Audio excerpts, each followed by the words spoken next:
Welcome to the Talk Too Late shows. I'm joined by Mik and Prosil, as you already Hi know. guys. Hey, welcome.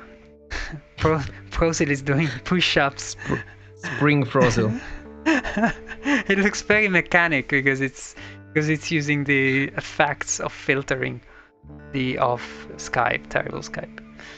We are here today to talk very briefly about this article from 2 years ago, because in this show we talk about games and video games industry news from 2 years ago. So this article of 2 years ago takes us on a tour of Tokyo's best arcades. I personally have been in Japan and in Tokyo and visited quite a few arcades, and so has our guest Prosil. Mik, however, has never left his nest because he's young. Let me out! He's nest because he's young. As you can see him, he's in this cyberpunk world where he's kept It's prisoner. not even a real place. Let me out! And he's never visited arcades in general in life, because where we come from, the three of us are Italians, there were not many arcades. But personally, and I think it's the same for Prosil, I have very fond memories of sala giochi in Italian. Because when I was a kid, I used to go, especially in the summer when I was on a holiday trip with my parents, I used to go to arcades, and I was lucky enough to actually visit arcades when there were 2D games, and I could see the transition to 3D. I remember watching arcades with the first 3D video games, like the first Daytona. Mik, you've got no idea, you're too young, you've got no idea what it was like to see the cabinet of Daytona. Prosil, I'm gonna Google it. Did you experience that same step? No, I saw the cabinet of Outrun. Oof. And I saw the cabinet of this V-Rally. Wow. Yeah. Mind blowing. I think this kind of cabinet might be the reason why I took my driver license at 27. Wow. Yeah. And Rad Racer as well. That was another big one. Or Rad Rush. Maybe it was Rad Rush. Now I don't remember exactly. And then there was a football game. There was a football game where you had the ball and you were kicking the ball inside the arcade. But that was pretty rare. That was for huge. Same goes for Street Fighter. In all the arcade in the bar, you could find the 2 or 3 button version, but the arcade one had 6 buttons. So people were looking at the real version and playing that one, and was more expensive than others. But before, arcade were affordable. Like with the equivalent of €1, you could do 5 matches. Yeah. You would pay something like 20 cents to actually play, to have a coin. 200 lira. Yeah.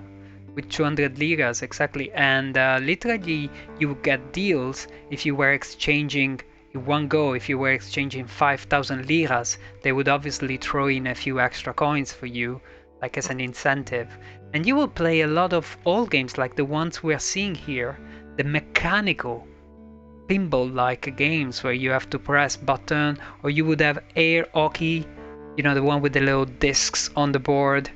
So I have really fond memories. And when I visited Japan and I was looking at their arcade culture, I realized that it's still completely different.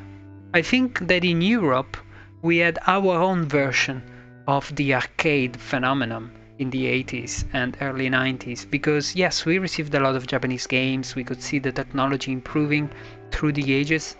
But I think that the games back then must have been slightly different in Japan. But anyway, the difference between Europe and Japan is surely in the fact that Japan still has arcade, whereas Europe arcades are pretty much gone. They are decimated, and if you find them in touristy places where they are there to keep the children busy, and you usually just buy coins to win tickets and redeem simple prizes like a pen or a USB stick. And in Europe they're dead. In Japan they're very much alive, of course reduced. It's a culture. It's obviously reduced, but still present and very much popular indeed. So my question for the both of you: we have definitely lost something with the disappearance of arcades. But the question for this segment is, do you think there is a solution or a possible market or a possible way and reason to bring back arcades? Could there be a way for arcades to survive? Granted, I live in a town like Prosil, we live in London, where arcades are actually still present somewhere, and you can still go to arcades, but they're usually major brand arcades, like arcades from Bandai Namco, where they actually own the place. And recently, some pubs have been making a lot of gaming nights where they have consoles out, where they have pinballs, and they are sort of turning their pub into an arcade as well-ish. But the situation is that. So, what do you guys see in terms of solutions? To me, so now with COVID and everything, I don't see that coming back anytime soon, because COVID killed them. Would be, it would be unsafe touching the same buttons and sticks that someone else does. Yeah. Same goes for when you may spit on the screen and etc. etc. So I don't think that's happening, but I can see that we may have a return of the arcade in a streaming fashion, or in a online mode where you would enter an arcade and stream the game and maybe pay, those 20, 50 cent for a match. Streaming. For a match online. I see I would see that as a possibility. That's interesting. What I think like arcade can bring in terms of innovation is, those cabinet, like driving the car, or when you have peripherals that you cannot definitely have at home, which would be interesting.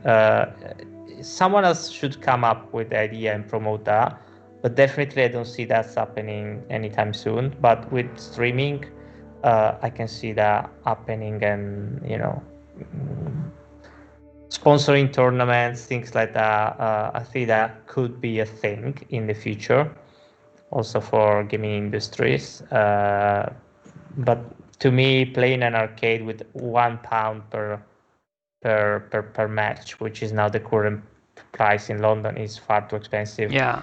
Especially because when you play, for instance, a racing game, or if you spend £1 and you play a motor race game, that would be just a single race and then you're done.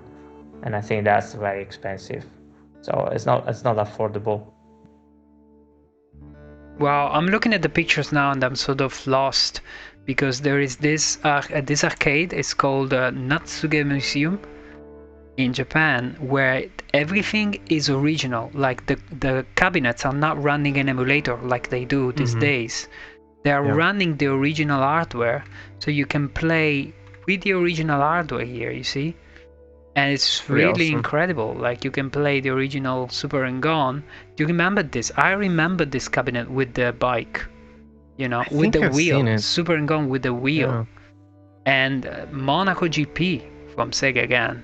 With this, which is incredible. Super and Gone, like the track was basically, you were just moving on it was just the track moving, not really the bike. Yeah. So I mean, I have to agree with Prosil. I think Prosil nailed most things right. Yeah. Also, I want to give my 5-cent opinion. We have to kind of think why arcades were popular back then. I think the whole market was there. Arcades were selling, and video games were made for the arcades to be selling. So it was a cycle. Yeah. Nobody now is developing games for an arcade, and nobody ever will be. So there will ever be a niche. Maybe one day with streaming, with Ludo bars and Ludo pubs, it'll be a huge niche that will make maybe millions of dollars, but it'll always be very niche and not as popular as it was. Like, kids wouldn't, go out and stop playing Call of Duty to go to an arcade. Maybe they will, but not. I mean, actually, in Japan they do, you see. Japan, they do. It's really hard to predict what kids will do because nobody expected kids to go out and play Pokemon Go and just make friends on the streets and talk with strangers and capture Pokemon on the go. Nobody would have ever expected something like this, but it happened. So who knows? But as Prosil was saying, there is a matter of peripherals. Like in Japan, there's all these new games that you can find in the Japanese modern arcades. The peripherals, the controllers, the concepts are really unique. You cannot play these at home. Yeah. And I think that we have never received an influx of new arcade games to show people that they have to go back to the arcade. If we received games like this, you know, where you have all the instruments, where you have this one, for example, I played it. It's some sort of circular touchpad where you have to touch this circular frame as like a hole, and you have to touch the frame around it to interact. And you know, if they could see this new generation of particular games, maybe there could be an incentive. But yes, I don't see this happening. There has to be somebody investing a lot of money for sure. The initial investment is pretty steep. But I liked what Prosil was saying about the idea of creating a virtual museum or virtual arcade where you go in and play a few cents to stream. And I think that this is an idea that both Amazon with Luna and Google with Stadia completely overlooked. They completely forgot about this idea. They could have done something like, instead of saying, give me £5 a month, give me £10 a month and you play, instead of doing something that needs you to commit so much, how about they did something about, give me 25p, give me 25 cents to have a go at the game, and when you die you have to pay again. So you literally, as if it was coin operated again. And they play normal games where you imagine playing Dark Souls, paying every time you die, but still people would probably play it. Isn't that gambling though? It's not gambling, it's just entertainment by the minute. I mean, it depends on you. Yeah, because you don't put there is nothing at stake, and so it's not only luck based. There is a skill behind it. Okay, yeah, that makes sense. Actually, that would be. I've been in this. Yeah. I've been in this. Yes. That's snake. That's a big. It's a real life snake. That's super potato. Yeah, it's amazing. It's a real size snake. Yeah. It's cool. Yeah. And now with COVID, I'm sure everything is shut down, right? In Japan. I think they reopened everything in Japan pretty much, but people are not going out as much. That's what I can see from my views of Tokyo recently. And and the candies are cool. Yeah, people buying a lot of candies and food and stuff in the arcades in Japan. Again, something that is very different here in Europe. Anyway, guys, thanks a lot for your opinions. This is going to be quite interesting, and we will review this subject in the future again, because a part of me just doesn't want to have this whole culture disappear. And hopefully it will be kept alive in Japan, but maybe there will be a resurgence in digital form one day, because sure thing, after COVID, it's not gonna be easy for the arcade business to ever survive in the West. But maybe if we do crane machines with this creepy mask, maybe that will surely work. For fuck's sake, what is this? I will pay for that. This is terrible. What is dole? What is dole? I buy banana, which are called dole. This is literally that. It's fruit. Isn't it fruit? I guess it's fruit. My bananas are branded dole. There you go. Maybe that's something that would, get you. Look at anyway, that. You can play as a DJ in this video game. You see?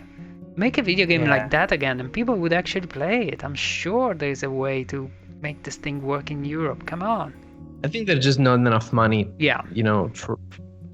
Pushing that. Yeah, I don't think there's enough crazy people like us that would actually create a video game museum / new video game arcade to celebrate all games and new games. And with that, we complete our segment and invite you guys to follow our YouTube channel and follow the podcast. I will see you guys very soon. We have something interesting coming up, slightly painful because it's Metal Gear related. I'll see you guys very shortly in the next video. Bye-bye. Bye. Bye.